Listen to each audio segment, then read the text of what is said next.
Cette conférence va maintenant être enregistrée. Bonjour tout le monde, mardi 28 mai 2019, point bourse du jour.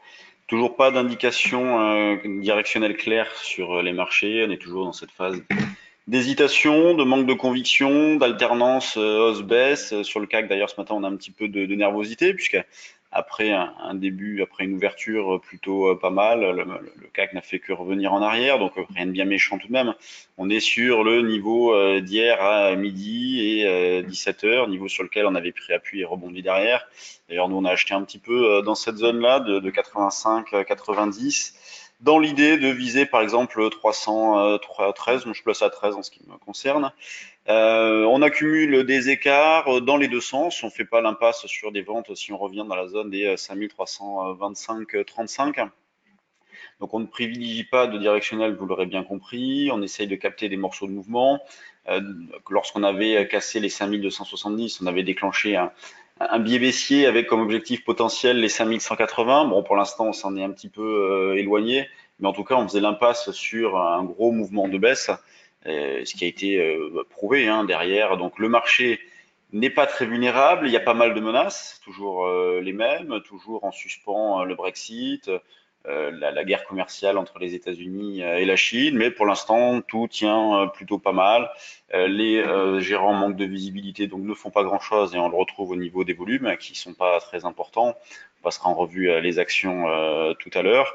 Donc achat possible sur les niveaux de prix actuels vers 85, dans l'idée d'aller chercher 315,20 et donc zone sur laquelle on peut vendre autour de 20,25 par exemple. Moi je suis également placé un petit peu en dessous sur 5260 et on va considérer que la première remise en question sérieuse de ces achats-là, c'est sous 5220 voire 5180 si on voudrait prendre un niveau un petit peu plus éloigné.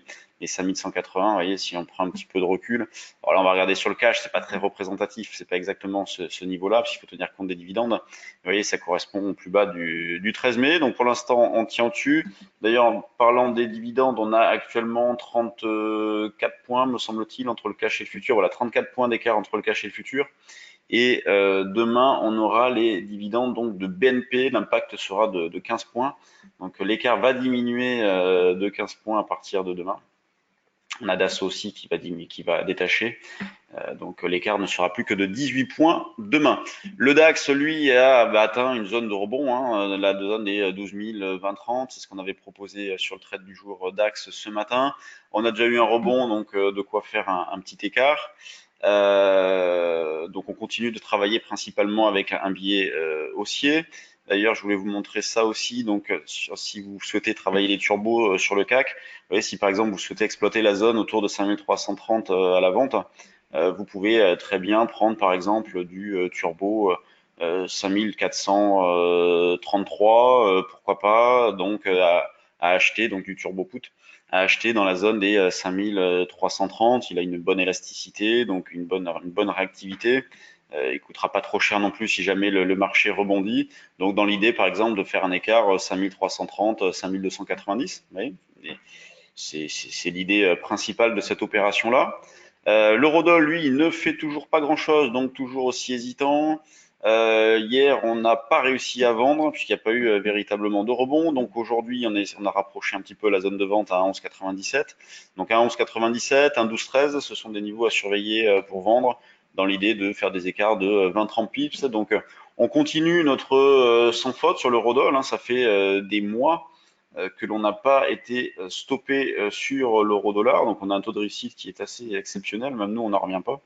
Et le stop reverse donc se situe à 1,1450. Donc c'est vrai qu'il y a un petit peu de marge partant des 11,80, mais bon, en travaillant comme ça, on a pu accumuler tellement d'écart qu'on a une avance considérable. Sur les actions maintenant, donc commençons par les valeurs du CAC. Très régulier, plus forte hausse Peugeot 1,6, plus forte baisse Soggen. On voit que les bancaires sont pas terribles. Vous voyez, elles sont en queue de peloton. Crédit Agricole, BNP, Société Générale, les plus fortes baisses du CAC. Alors c'est pas bien méchant, mais elles sous-performent, elles plombent un petit peu. On a Sanofi qui est en léger repli, LVMH, Airbus qui font rien, Total fait pas grand-chose non plus. Ce qui fait que le CAC est en léger repli de 0,09 avec 169 millions d'euros échangés sur Euronext. Il est 9h27. C'est vraiment pas beaucoup. Donc on voit bien qu'il n'y a pas d'intérêt, il n'y a pas de conviction, il n'y a pas d'initiative. C'est vraiment de la spéculation qui tente de petites choses, des algos qui sont de temps en temps à la manœuvre lorsque le marché bouge et amplifie ces mouvements-là. Sinon, le reste du temps, vraiment, c'est plutôt calme. Le marché évolue au gré des rumeurs, au gré des tweets, notamment de Trump. Total fait pas grand-chose. Donc regardons les screeners.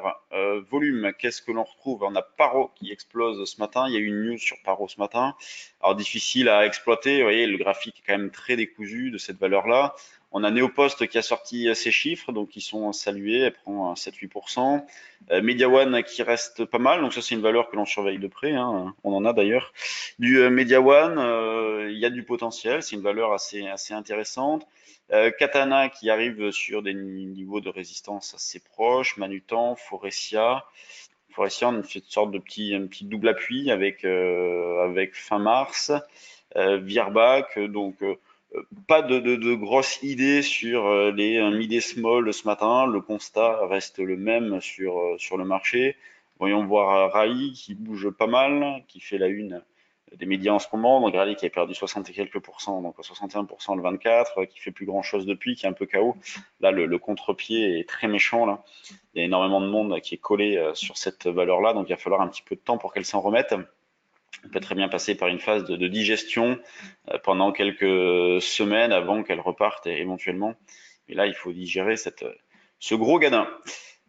Sur ce, je vous laisse. Donc c'est vrai que c'est assez calme sur les marchés en ce moment, mais on arrive quand même à faire pas mal d'écarts. Hier, par exemple, on avait commencé avec une vente à 5313, c'est ce qu'on avait proposé sur le trade du jour.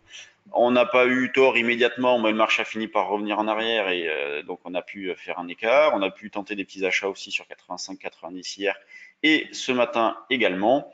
Et donc placé à 5313 pour alléger un petit peu, avant éventuellement le double top. Allez, ben vas-y ma poule, hein, accélère, qu'on aille chercher l'objectif, qu'on fasse l'écart. En tout cas, le DAX aussi a bien rebondi, donc sur le trade du jour, on a dû faire l'écart. Sur ce, je vous laisse. Bonne séance à tous. Moi, je file en stage, donc deuxième journée du stage sur les futurs. On va enseigner notre méthode d'intervention avant demain, la journée de trading. Salut tout le monde.